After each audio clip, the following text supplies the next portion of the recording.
अस्सलाम वालेकुम, मैं हूँ Aneela Shahzad global in 5 minutes के साथ।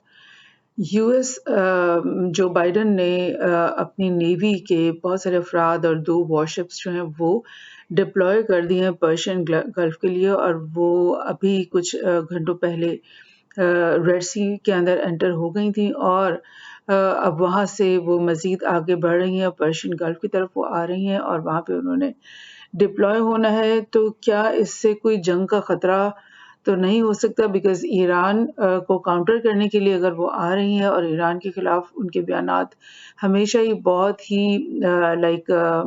थ्रेटनिंग और अलार्मिंग किस्म के होते हैं, तो क्या इस तरह का कोई खतरा तो नहीं हम लोग फेस करने वाले? देखते हैं, इसका जायज़ा लेते हैं इस खबर का। Thousands of US troops arrive in Red Sea amid ratcheting Iran tensions. More than 3,000 US soldiers and Marines aboard the 2 warships have reached Red Sea. यानी रेड सी वो पहुंच चुके हैं, और अब वो वहां से मजीद आगे बढ़ते हुए पर्शियन गल्फ की तरफ आ रहे हैं। 3,000 सोल्जर्स हैं, 2 उसमें लाइक वॉरशिप्स हैं, जिसमें से एक है यूएस बत्तान और दूसरा है यूएसएस कार्टर हॉल। ये दोनों वॉरशिप्स हैं और काफ़ी बड़ी वॉरशिप्स हैं। जैसे कि आपको इस पिक्चर से ही अंदाज़ा हो रहा है, इतनी बड़ी है कि इसके ऊपर एयरक्राफ्ट्स भी आ जाते हैं, इसके ऊपर फाइटर जेट्स भी आ जाते हैं, सब चीज़ें इसके ऊपर अकोमोडेट हो जाती हैं। यानी कि ये सिर्फ़ एक वॉरशिप ही नहीं है, बल्कि एक तरह का कैरियर भी है, जिसमें जहाज़ भी कैरी हो सकते हैं। सो ये काफ़ी अलार्मिंग सी चीज़ लग रही है। Iran has either seized, US military का ये कहना है कि पिछले 2 सालों में ईरान ने कोशिश की है, पकड़ी हैं कुछ हमारी शिप्स, या मतलब दूसरे कंट्रीज़ की भी शिप्स जिनका ट्रेड हमारे साथ जुड़ा हुआ है। तो 20 इंटरनेशनली फ्लैग्ड शिप्स जो हैं उनको या तो ईरान रोक चुका है, या फिर उसको रोकने की उसने कोशिश की है पिछले 2 सालों में। तो पिछले 2 सालों में 20 शिप्स के साथ जो भी इश्यूज़ चले, उसकी बुनियाद पर अब 2 साल के बाद यूएस ने फैसला किया है कि हम अपनी प्रेज़ेंस को वहाँ पे बढ़ाएँगे। हालाँकि पहले भी इनकी प्रेज़ेंस यहाँ पर है ही, बिकॉज़ आपको अगर मैं गूगल अर्थ से दिखाऊँ, थोड़ा-सा ज्योग्राफी पहले देख लेते हैं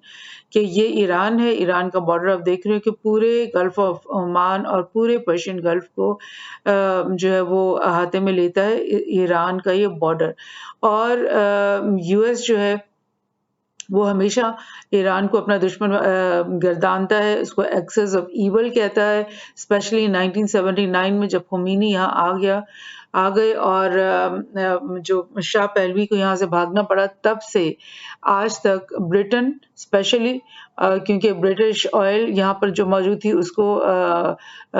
निकाल दिया था खमेनी ने आके, और उसके अलावा यूएस भी, ये दोनों इसको हमेशा अपना दुश्मन गर्दाते हैं। और स्पेशली ये जो इज़राइल है यहाँ पर, वो जो ये सुन्नी ममालिक हैं इसके इर्द-गिर्द, इनसे तो इसका खतरा इसको मौजूद होता ही है, लेकिन इज़राइल ने हमेशा ईरान को अपना सबसे बड़ा दुश्मन करार दिया है, और इस तरह की पॉलिसीज़ इख्तियार की हैं। और स्पेशली जो बयानात उनके होते हैं, उसमें वो ईरान को बहुत शदीद नुक्ताचीनी भी करते हैं, और इसके न्यूक्लियर प्रोग्राम के ऊपर बहुत ज़्यादा नुक्ताचीनी करते हैं। बल्कि इज़राइली जो प्राइम मिनिस्टर्स हैं, वो कई दफ़ा धमकी दे चुके हैं कि हम ईरान के ऊपर हमला कर देंगे, क्योंकि वो अपना न्यूक्लियर प्रोग्राम बंद नहीं कर रहा। सो ये सब कुछ है। और इस मतलब बहुत ही टेंस सूरत हाल में क्यों अब यूएस ने ये फैसला किया है कि हम ये इतनी सारी जो अपनी फौज को वहाँ पे बढ़ाएंगे, जबकि हाँ, मैं आपको ये बता रही हूँ कि बहरीन में, कतर में और गालिबन कुवैत में, इन जगहों पर यूएस के पहले ही बेसेस मौजूद हैं, और उन बेसेस में उनकी पहले ही बहरी जहाज़ भी, फाइटर जहाज़ भी, और यानी कि उनकी नेवल फोर्सेस पहले से यहाँ पे मौजूद हैं, डिप्लॉय हुई भी हैं। तो फिर अब ये क्यों बढ़ावा देने की बात हो रही है? ये एक और रॉयटर्स की मैं न्यूज़ शेयर कर रही हूँ। Iran boost navy with missile, drones and as US offers guards for Gulf ships। यानी रॉयटर्स ने ये कहा, ये अगस्त 6 की ये न्यूज़ है, यानी 2-3 दिन पहले, कि ईरान ने ये कहा कि हम अपनी नेवी की जो शिप्स हैं उसके ऊपर मिसाइल्स फिट करेंगे, और ताकि हम अपनी सरहदों को भी हिफाजत कर सकें, पर्शियन गल्फ की भी हिफाजत कर सकें, गल्फ ऑफ ओमान की हिफाजत कर सकें, और ये जो स्ट्रेट ऑफ हार्मूज है, ये वाली चोक पॉइंट, जहाँ से बहुत सारी ऑयल की शिपमेंट्स जो हैं यहाँ से भर भर के, क्योंकि आपको पता है ये तमाम जो है, इराक ले लें, आप ले लें कुवैत, सऊदी अरब, बहरीन, ये सब ममालिक जो है तेल की दौलत से मालामाल हैं, और यहीं से इनके टैंकर्स भर भर के यहाँ से जाते हैं और स्ट्रेट ऑफ हार्मूज से गुजरते हुए, और फिर ये दुनिया भर में अपनी जहाँ जहाँ डेस्टिनी है वहाँ पे जाते हैं। तो इस वजह से ईरान जो है उसको ये खतरे जो रहते हैं, स्पेशली इसराइल की तरफ से, यूएस की तरफ से और उसके एलाइज की तरफ से, उस वजह से वो अपनी दिफा को मजबूत करने की कोशिश करते रहते हैं। हालांकि उसके पास बजट तो डेफिनेटली कम होता है, क्योंकि 1979 से ही ये वेस्टर्न ममालिक ने इसके ऊपर शदीद सैंक्शंस लगाए हुए हैं बहुत सारे। तो उन सब मुश्किल हालात में, और ये आप देख रहे हो उसकी टेरेन भी जो है वो इतनी अच्छी नहीं है, यानी एग्रीकल्चर के लिए बेहतरीन नहीं है, क्योंकि यहाँ पर ज़्यादातर आपको देखें हिली और बंजर किस्म का इलाका ज़्यादा है इसके अंदर। तो बहरहाल ईरान समझता है कि उसके ऊपर हमला किसी भी वक्त हो सकता है वेस्ट की तरफ से, इसलिए वो अपनी नेवी को भी जो जैसे तैसे वो उसको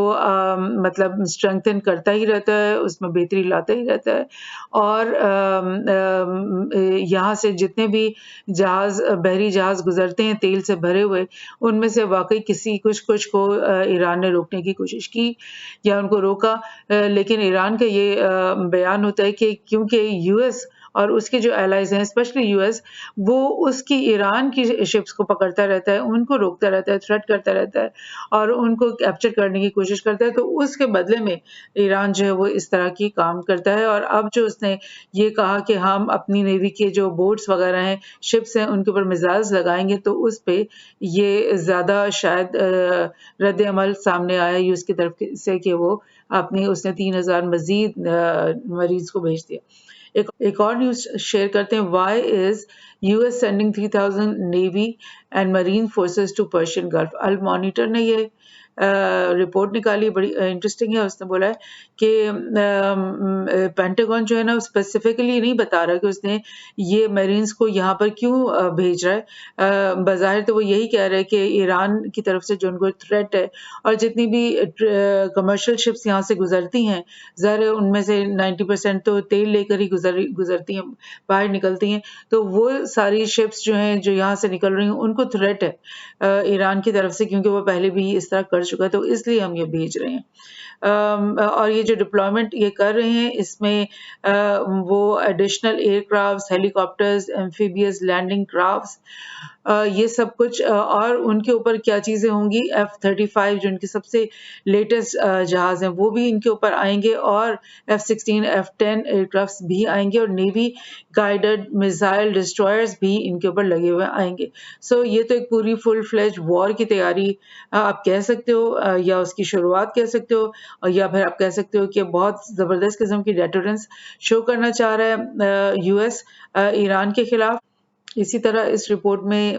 ये भी बयान है कि अमेरिकन ऑफिशियल्स कुछ कह रहे हैं कि क्योंकि इससे पहले यूएस ने अपनी प्रेजेंस जो है वो कम की हुई थी पर्शियन गल्फ में, तो इसलिए ईरान के अंदर इतनी हिम्मत आई कि वो इस तरह की शिप्स को वो रोकता रहा या सीज करने की कोशिश करता रहा। तो ये जो अब बढ़ा रहे हैं हम नेवल प्रेजेंस, तो इससे ये सिग्नल मिलेगा उसके रीजनल पार्टनर्स को, यूएस के रीजनल पार्टनर्स को, कि वो यहाँ से एब्सेंट नहीं है, बल्कि वो सीरियस है पर्शियन गल्फ की सिक्योरिटी के लिए। तो ये सब कुछ तो वो वेस्टर्न लोग कह रहे हैं, लेकिन मैं आपको ये बता दूं कि आपको याद करा दूं बल्कि कि मार्च में 1-2 महीने पहले, 3 महीने पहले आप समझ लें कि ईरान और यूएस के बीच में एक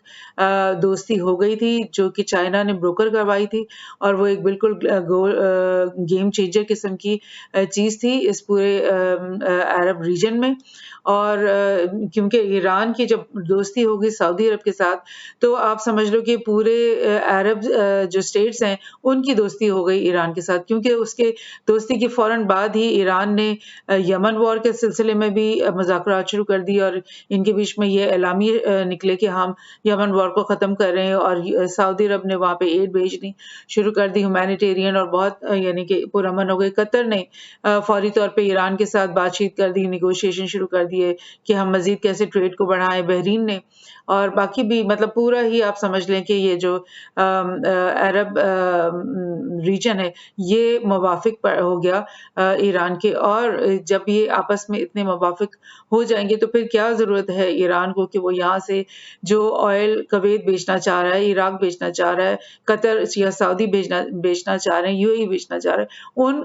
को वो क्यों? और अगर ईरान जो है वो यूएस के किसी डेस्टिनी शिप को तंग कर रहा है, या यूएस का कोई ऑयल यहाँ पे भरने के लिए आया हुआ है शिप, उसको तंग कर रहा है, तो उसकी तो वजह है कि यूएस जो है हर वक्त उनके खिलाफ वॉर थ्रेट्स करता रहता है, इजराइल करता रहता है, और लाइक उनको अटैक करने की, वॉर करने की धमकियां वो देते रहते हैं, और उसको एक्सेस ऑफ ईवल कहते हैं। ये और बात है कि ईरान भी इजराइल को और यूएस को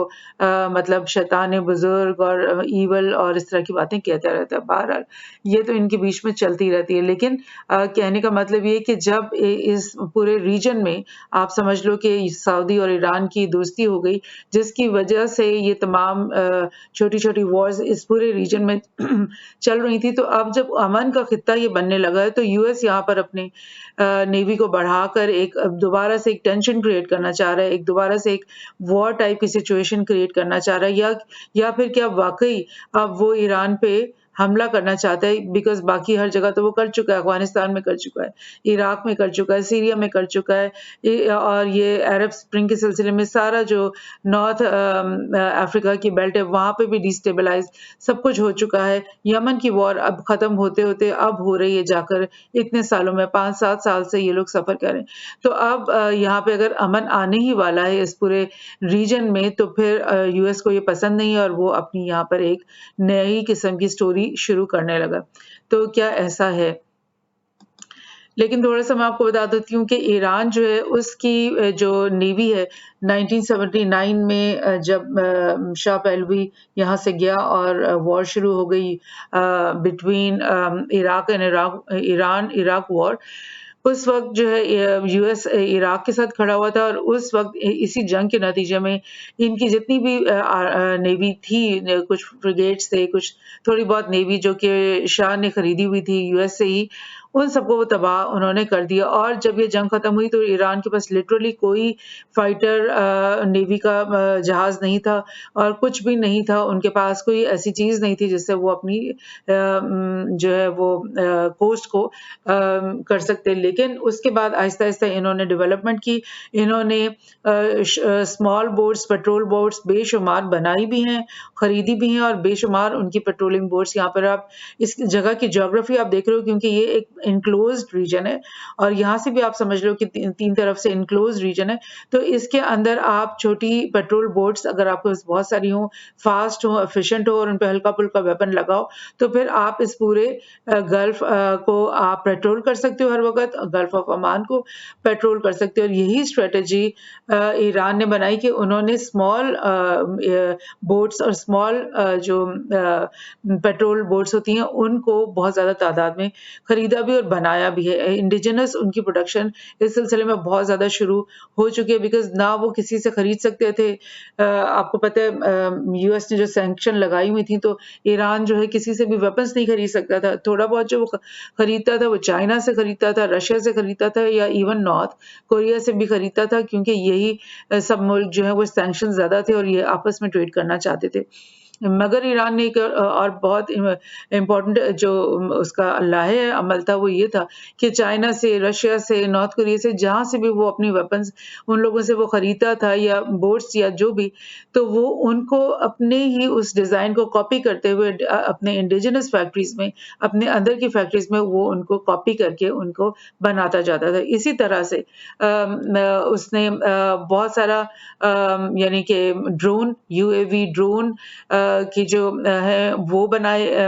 ballistic anti ship ballistic missiles खुद बनाए, और फास्ट अटैक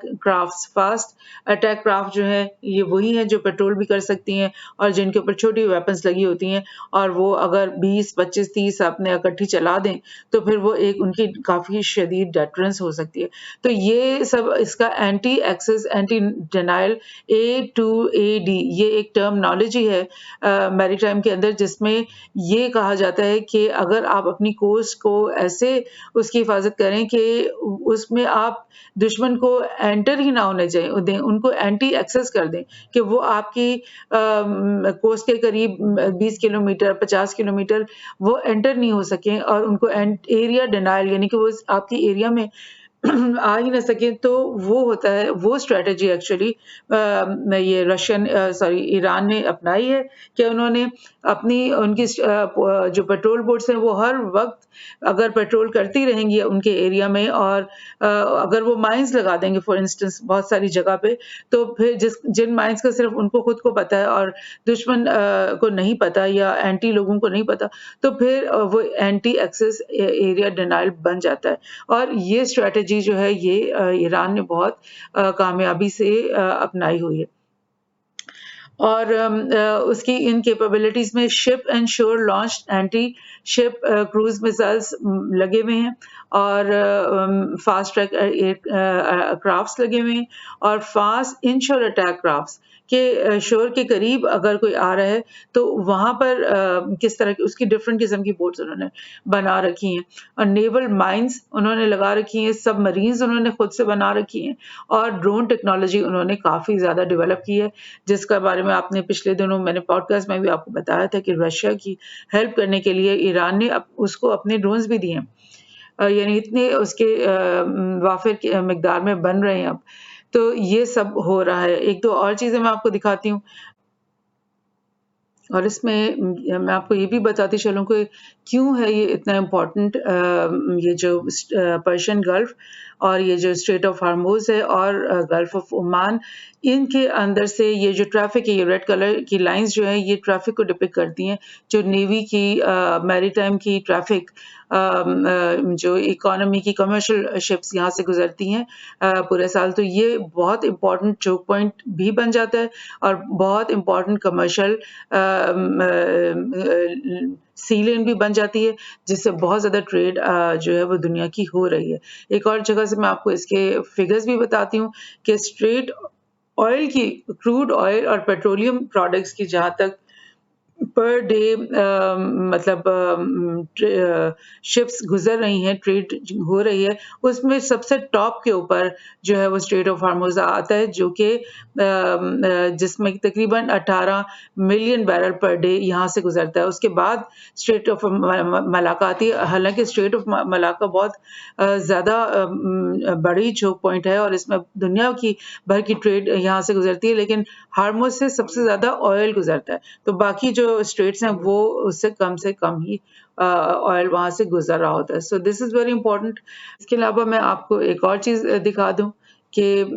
ईरान का ये जो टेरेन, इस मैप में मुझे बड़ा अच्छा मैप मिला है जिसमें ये पर्शियन गल्फ है और ये ईरान है, और ईरान का जो आपको ये दिख रहा है टोपोग्राफी वो ऐसी है कि इसके कोस्ट के ऊपर ज़्यादातर हिली किस्म के फीचर्स हैं, बहुत बड़ी माउंटेन्स तो नहीं है लेकिन छोटी-छोटी हिल्स हैं, लेकिन बहुत ज़्यादा गहरी और बहुत ज़्यादा पूरे कोस्ट पे ही ये लगी हुई हैं। तो इस ज्योग्राफी का ये फ़ायदा ये उठा सकता है और उठा रहा है ईरान कि इन हिल्स के ऊपर वो तनसीब कर देता है छोटे-छोटे मिसाइल, एंटी शिप्स मिसाइल जो हैं वो उनको तनसीब कर देता है, जिनको क्योंकि वो कैविटीज़ के अंदर होती हैं तो वो बाहर का जो एनिमी है ना उनको डिटेक्ट ईज़िली कर सकता है, ना ही उनको टारगेट कर सकता है। लेकिन क्योंकि ये इनकी अपनी टेरेन है, ये उसको वहाँ पे छुपा करके और कोई ना कोई सिस्टम ऐसा बना सकते हैं जिससे वो फौरी तौर पे अपने कोई दुश्मन अगर यहाँ करीब आता है तो उसके ऊपर अटैक कर सके। सो ये ज्योग्राफी और अपनी जो हालात और अपनी